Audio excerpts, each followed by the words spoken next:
e investir a longo prazo no mercado de ações. Veja bem, por que você pouparia dinheiro quando estão imprimindo trilhões de dólares? A diferença entre o 1% e os 99% é enorme. Veja bem, não se trata apenas de dinheiro, é preciso dar um passo atrás e analisar o quadro geral. Então, o que você faz? Em cada um de nós há uma pessoa pobre. Ainda há uma pessoa pobre dentro de mim. Há também uma pessoa de classe média. E as pessoas de classe média querem segurança. Elas querem um salário fixo. E há a pessoa rica. E todas elas estão dentro de nós. Só que isso não é ensinado. Você é ensinado a ir para a escola, conseguir um emprego e receber um salário. Não lhe ensinam a ficar rico. Se você leu Pai Rico, Pai Pobre, você sabe que meu pai rico se recusou a me pagar. Ele disse que o salário era uma das coisas mais prejudiciais que você poderia ter em sua vida. Ele dizia, no momento em que você recebe um salário, você se torna um empregado. Essa é a mentalidade.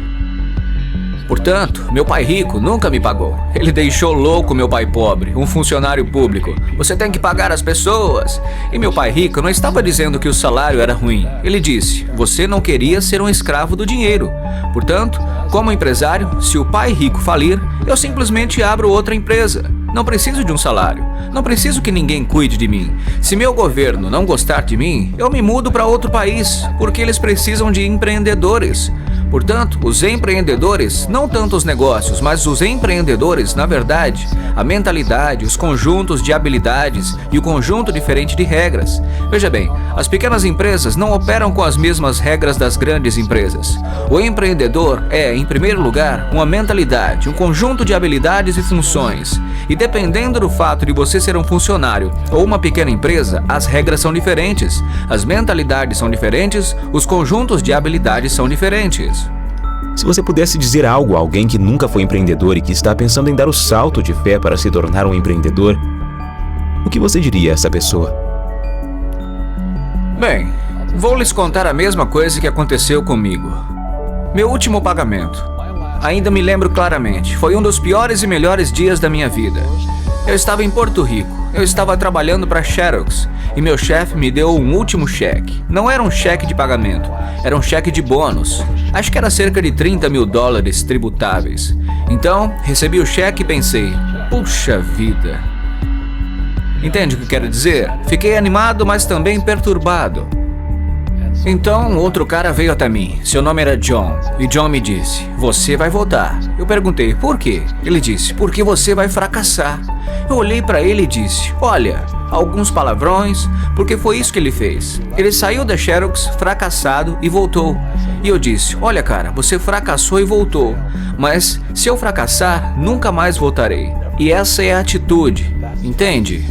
O que eu quero dizer? Sim, sim. Se você disser, bem, se eu fracassar, voltarei para a mamãe e o papai, é isso que você fará. Portanto, se você fracassar, foi aí que me tornei o empreendedor. Fiquei sem dinheiro por anos, mas foi isso que o meu pai rico me incentivou a fazer. Quando você não tem esse salário, você fica mais faminto, mais esperto, e isso é um teste para o seu caráter. Você se tornará um bandido? Você se tornará desonesto?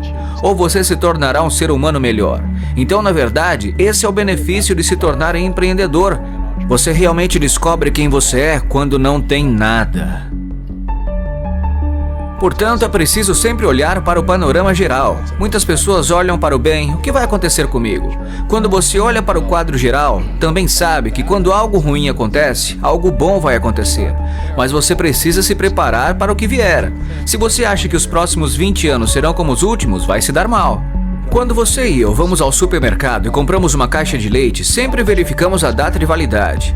Mas a maioria das pessoas não verifica a data de validade em seus cérebros. Em vez de me livrar das dívidas, eu me endivido. Sim, acabei de refinanciar uma dívida de 300 milhões. Passei de 5% para 2,5% de juros. Ganhei uma fortuna. Todo mês entra mais dinheiro porque meu custo de dinheiro diminui. Portanto, enquanto alguns especialistas financeiros dizem, saia das dívidas, eu digo, aprenda a usar as suas dívidas.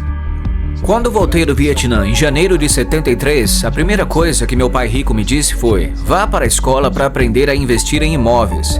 Não se tratava de imóveis, mas de como usar a dívida e os impostos. A dívida e os impostos tornam os ricos mais ricos e tornam os pobres e classe média mais pobres. Portanto, todos os ricos que são médicos e advogados estão sendo enganados e não sabem o porquê. Os médicos estão sendo enganados. Sim, eles recebem mais dinheiro, mas a renda familiar é menor. Com certeza. Meu médico chegou e falou assim pra mim. Ele tava feliz, falando: adivinha só, finalmente ganhei $1 milhão. E eu disse: sim? Olha, quanto você paga de impostos?